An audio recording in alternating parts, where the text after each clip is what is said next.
Repens-toi donc, sinon je viens à toi bientôt et je combattrai avec le glaive de ma bouche.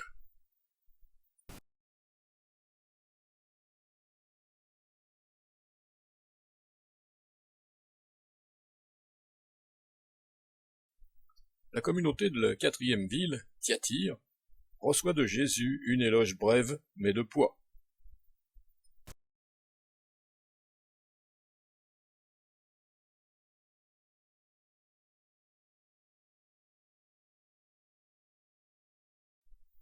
Je sais tes œuvres, ton amour, ta foi, ton service et ta persévérance.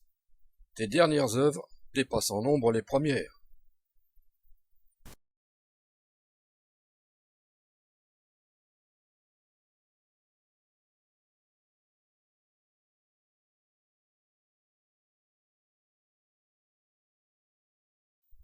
Mais l'église de Thyatire laisse une femme, se prétendant prophétesse, entraîner les chrétiens dans l'idolâtrie et l'immoralité sexuelle. Jésus prononce la condamnation de cette femme et appelle ses disciples à se repentir.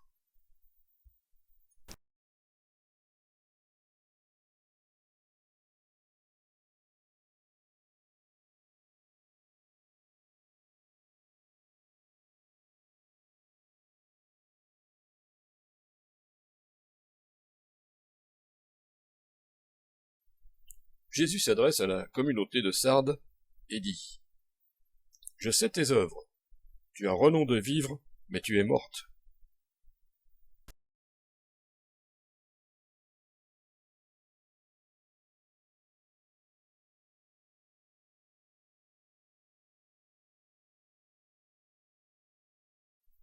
Autrefois connue pour ses multiples activités spirituelles, cette église a sombré dans la léthargie.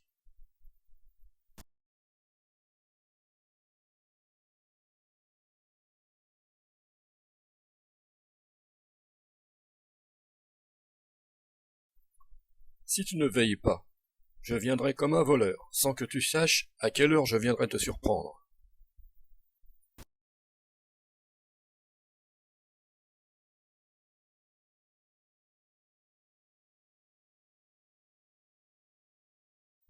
La sixième lettre est adressée à l'église de Philadelphie et ne contient pas de reproches. Cette petite communauté est restée fidèle au Christ, endurant sans relâche l'opposition et le mépris des Juifs incroyants.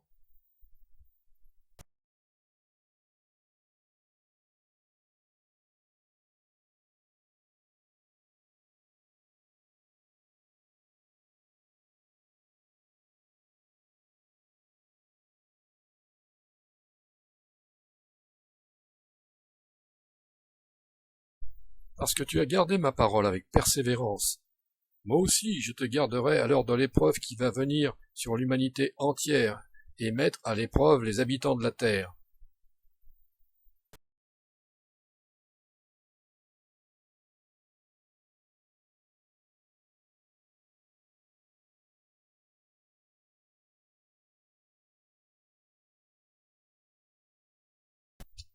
À la dernière église, celle de Laodicée, est adressée la lettre la plus sévère de toutes.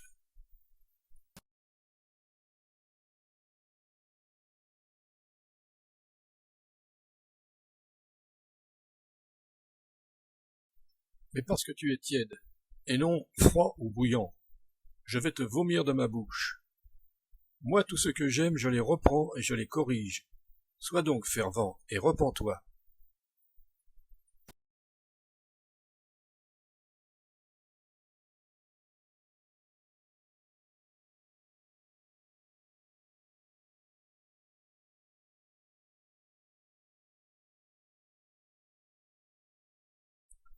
La vision inaugurale nous montre donc la situation spirituelle des 7 églises d'Asie. À présent, nous allons aborder la partie prophétique du livre.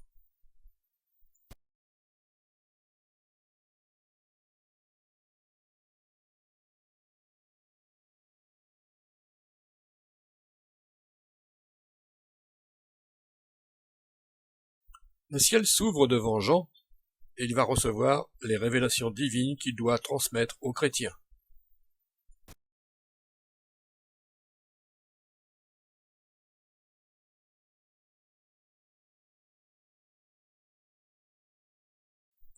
Des visions sous forme d'événements terrifiants vont être communiquées à Jean. Mais auparavant, les fidèles ont besoin d'être réconfortés, et voilà l'objet d'une première vision, où Jean est admis dans la cour céleste.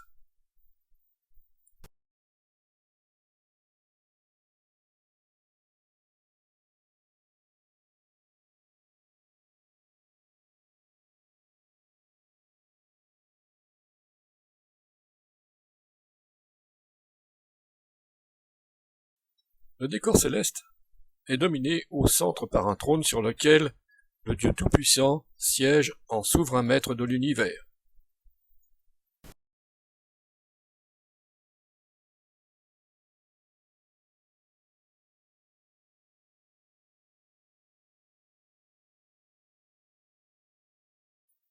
La cour du roi divin se compose de 3 groupes de personnages. 24 anciens, qui représentent l'Église chrétienne et qui sont des rois et des prêtres pour Dieu.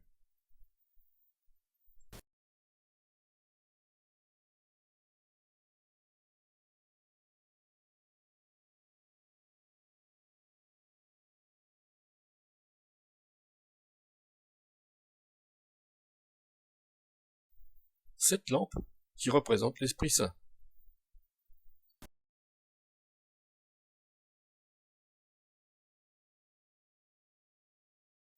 4 êtres vivants, qui sont appelés chérubins.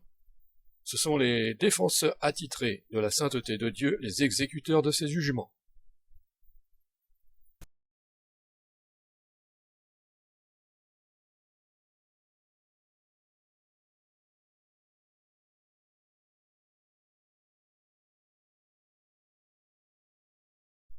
Pour les chrétiens persécutés, le sens de cette vision est clair.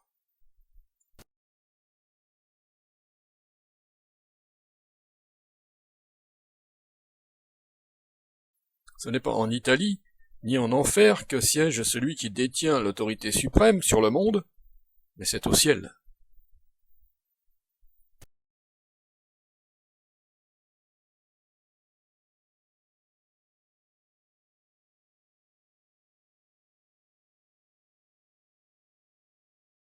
Nous voyons à présent un livre scellé de 7 sceaux que Dieu tient dans sa main droite.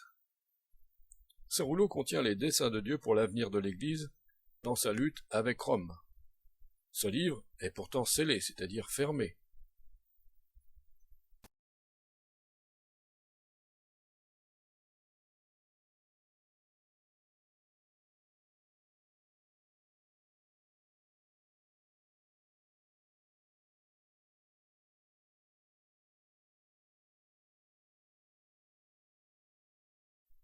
Je me désolais de ce que nul ne fut trouvé digne d'ouvrir le livre, ni d'y jeter les yeux.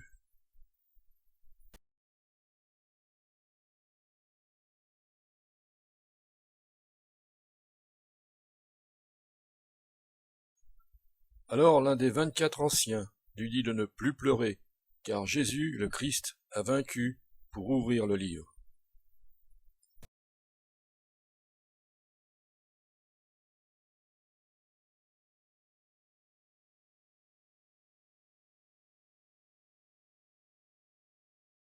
Jésus est décrit comme un agneau égorgé mais debout. Il porte encore les traces d'une mort sanglante, mais il est maintenant revenu à la vie. Ces 7 cornes évoquent la plénitude de sa puissance redoutable. Ces 7 lieux, sa connaissance de toutes choses. Il se tient au milieu du trône de Dieu, exerçant depuis son ascension l'autorité royale de Dieu sur le monde.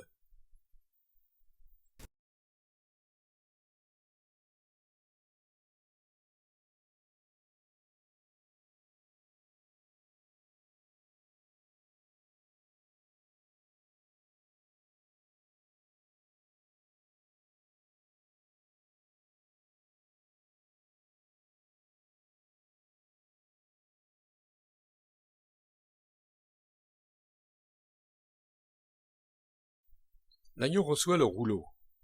Lui seul a le droit de l'ouvrir et de diriger ainsi la destinée de l'Église, car lui seul sait tout faire lui-même en sacrifice pour elle.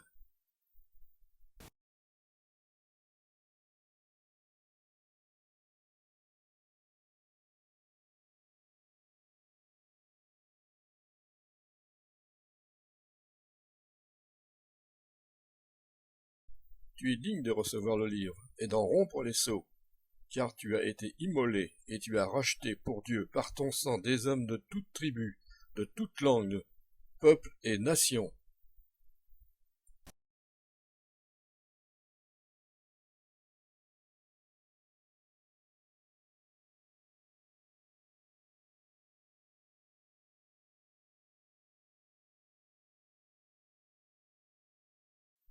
Maintenant, nous entrons dans l'action principale de l'Apocalypse. 3 séries de 7 visions. Les 7 sceaux, les 7 trompettes, les 7 coupes. À travers l'ensemble de ces visions, nous avancerons progressivement vers le jugement définitif de l'Empire romain.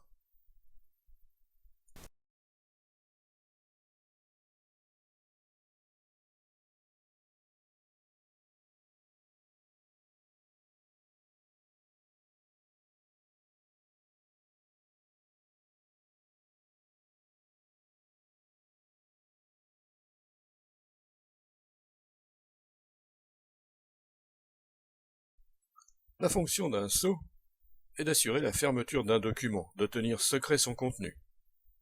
À chaque rupture de sceau, l'agneau va dévoiler une partie du dessein de Dieu.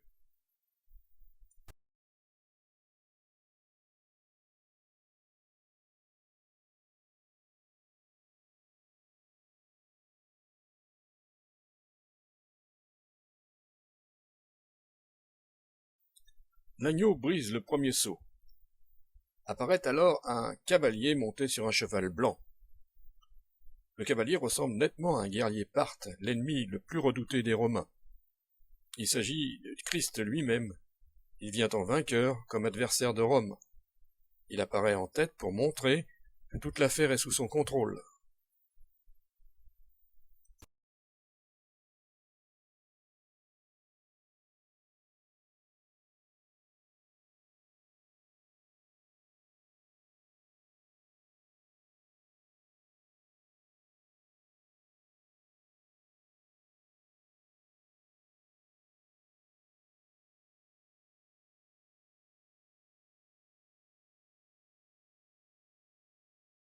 À l'ouverture du second sceau, surgit un cheval rouge-feu.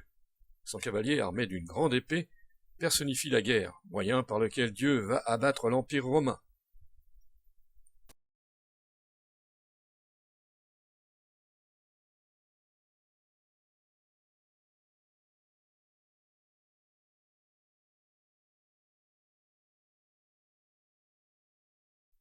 Quand l'agneau ouvre le troisième sceau, Jean voit survenir un cheval noir. Son cavalier tient à la main une balance de marchand. Il annonce des prix exorbitants. Il s'agit du fléau noir de la famine.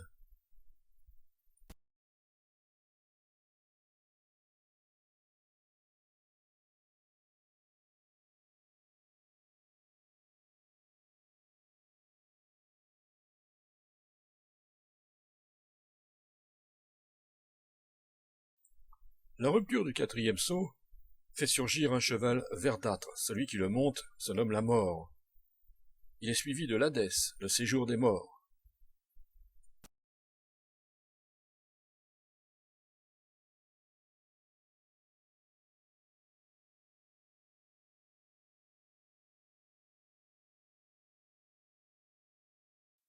Pouvoir leur fut donné sur le quart de la terre pour tuer